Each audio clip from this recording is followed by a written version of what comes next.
All right, thank you so much, Rashid. I want to first of all thank you for all the information that you presented. That was some really deep, impactful information that I feel like individuals can use to better their job search. Okay, my name is Michael Love. I am the president and co-founder of We Will Rise.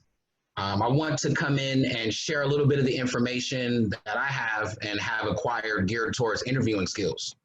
I will say that currently I am a assistant professor of counseling at Riverside City College, where I not only teach but also academic counsel, and have done some work in career counseling as well. So what I want to share with you all today is geared towards the interviewing skills, be it through communication, through critical thinking skills, and then also nonverbal communication that I feel is going to be important for individuals who not only want to show up as confident to the interview, but also want to be able to show up and stand out.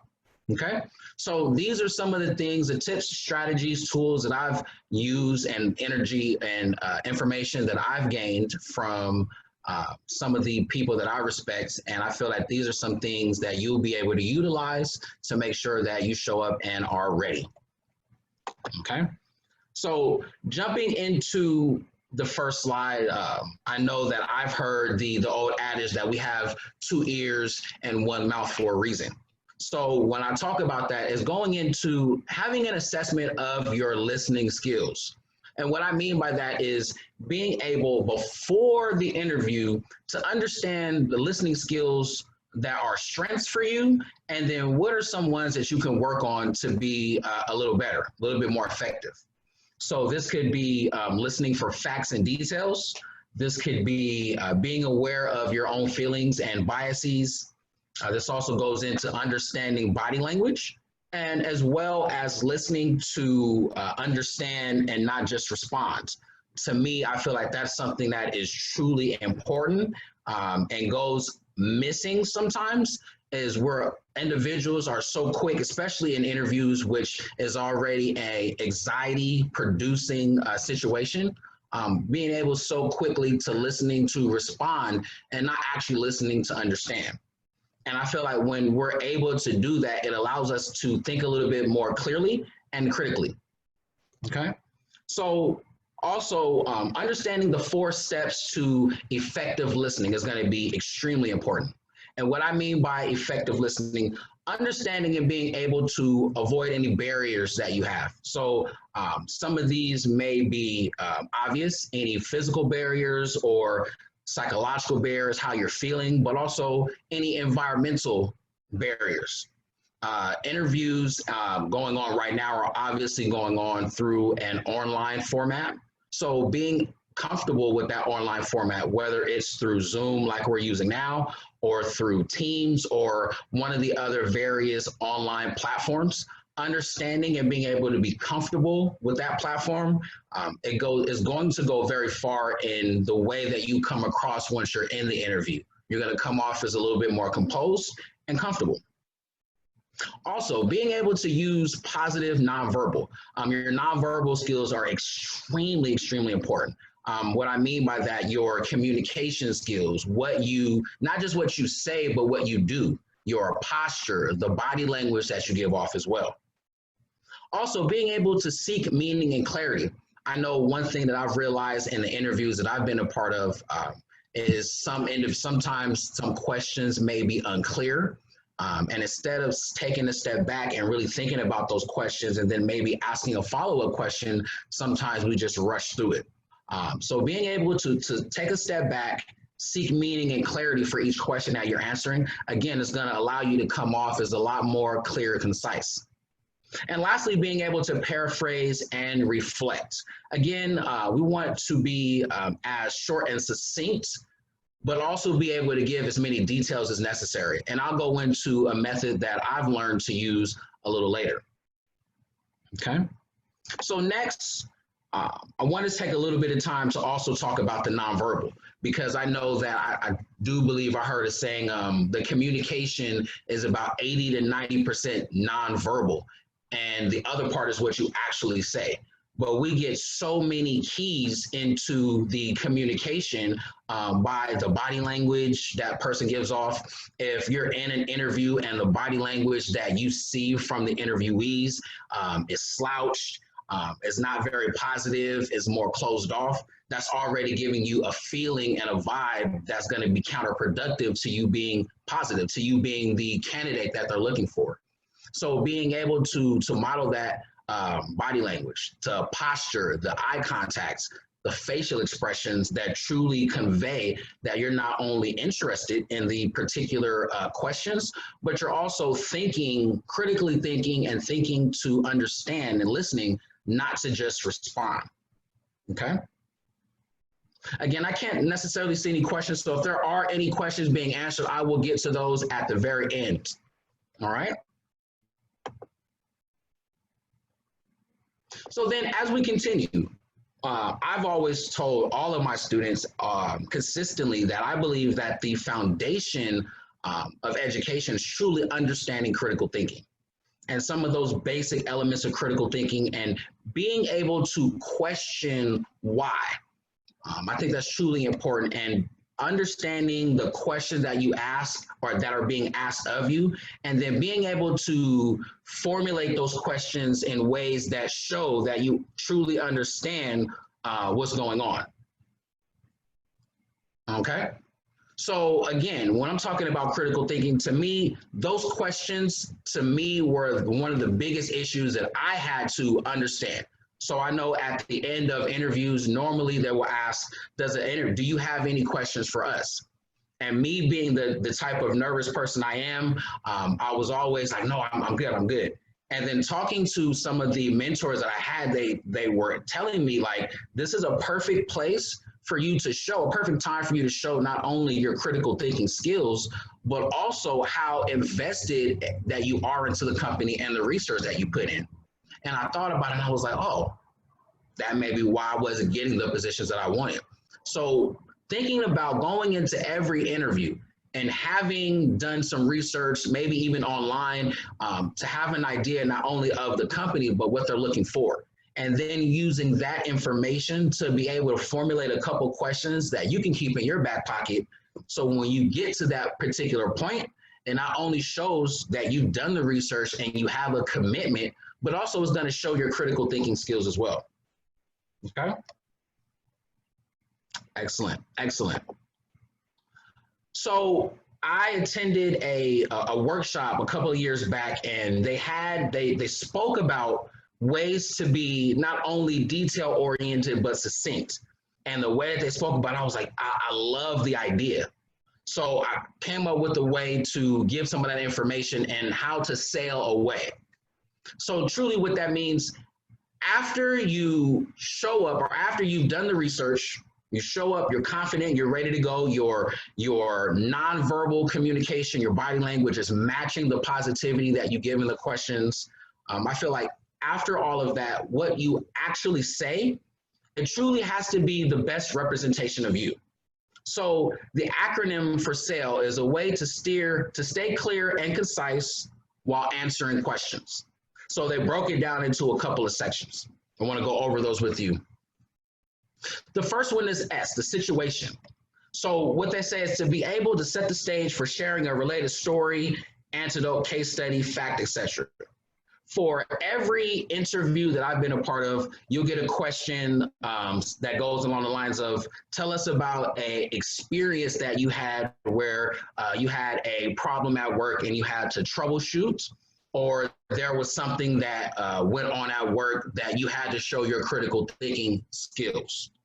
So situation, being able to share the experience, tell the story, and give enough sufficient details for understanding and engagement. What I realize is we're humans, and especially in a situation like an interview where it's already anxiety producing, just being able to be truly human and be who you are, and let your real feelings and passions show through, be truthful. I do believe truly that this will create a trust and credibility when you're speaking to the employers about your specific story. Next, we have the A and the I, which is action and impact. Talks about with detail. It says share what happened with feelings, the frame of mind, people's reactions or lack thereof. What did you or someone else do? What was the impact? How did you feel before, during, and after? This is allowing you to keep, to understand and get vibes of the body language and the nonverbal cues from the individuals who may be interviewing you. So this is how you're able to gauge and check. If you're getting a vibe that is not truly what you want to see, you may have to change and switch it just a little bit. Lastly, we have the L, which is lessons learned. So what this says is share how the story or experience links to the actual question. What did you learn from this particular situation? What did you gain from this? How were you able to not only change the situation to a better outcome, but how did this make you a better individual, a better person, a better employee, a better team member? What was the lesson learned? So I truly believe when we're able to put all four of those together, the situation, the action and impact, and the lesson learned, it will truly give you a way to be detail oriented with the questions, but also be short and concise. Okay? To me, I believe that these tips, tools, and strategies that I was able to give today, they will truly give you an opportunity beforehand to do a little bit of homework and research on yourself and the actual company that you will be interviewing with, so that when you show up for the interview, you're not only showing up as confident, but you're showing up ready to show up and show out and absolutely be the best that you can be. I think that's what we wanted to impart as we will rise and truly a part of this Blaze Ahead event. And I'll stop sharing my screen. Were there any questions, comments, concerns? Have a little time for that. Okay.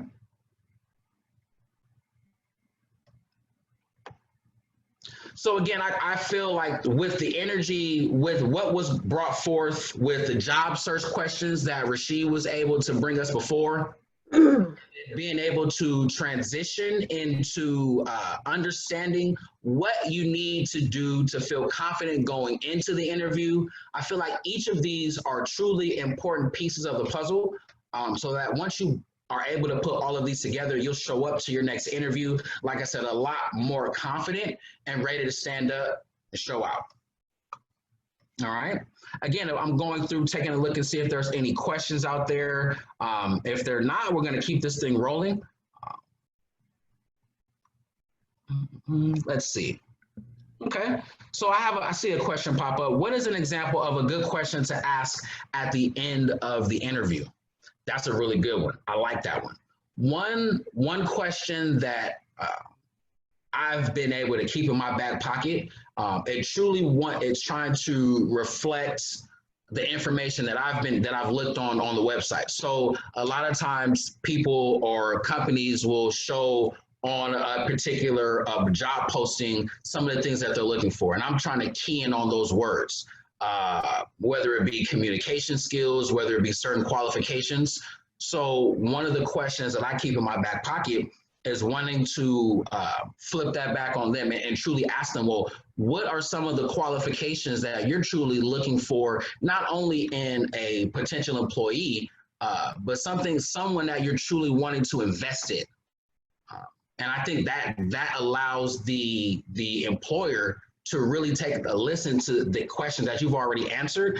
And if you've given the answers that they want to hear, you'll hear some of your own responses in that response that they give back. So that's one thing that I've always tried to input is reflecting and getting a response as far as what are some of those qualifications that you're wanting to see. Another question would be, what would be the outlook 5-10 years down the line? And I truly feel that that's going to show your actual interest, not just in what you see as a job today, but truly wanting to grow in that company and see it move forward, and asking for outlook 5-10 years down the line. What are some things that you want to see moving forward? And again, that shows that you've done some research and that you want to continue being part of them growing. Let's see, anything else? What's the best answer when you're asked, what is your weakness? That's a great question.